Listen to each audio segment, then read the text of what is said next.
Jajaran Forkopimda Kepulauan Selayar menggelar rapat persiapan penerapan PPKM level 3 Senin siang. Rapat ini dipimpin langsung Bupati Kepulauan Selayar Muhammad Basli Ali. Agenda rapat membahas tentang pemantapan teknis pelaksanaan PPKM di lapangan. TNI, Polri bersama pihak terkait akan mengawasi secara langsung aktivitas masyarakat selama penerapan PPKM berlangsung. Sebelumnya, Kepulauan Selayar telah menerapkan pembatasan kegiatan masyarakat berbasis mikro, namun statusnya kini dinaikkan menjadi PPKM level 3.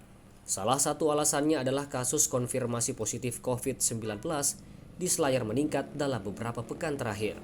Selama PPKM, pengawasan akan diperketat di tempat-tempat umum seperti pasar dan restoran dengan pembatasan jam operasional. Selain itu, Satgas juga akan mengawasi pesta-pesta pernikahan yang paling berpotensi menyebabkan kerumunan.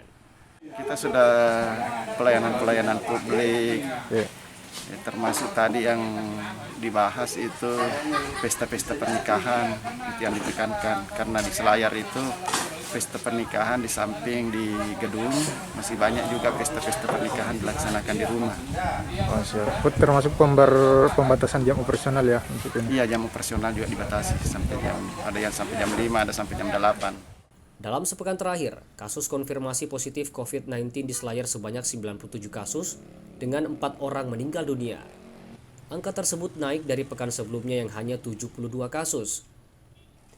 Dengan pemberlakuan PPKM level 3 di Kepulauan Selayar, angka kasus positif COVID-19 diharapkan bisa lebih ditekan.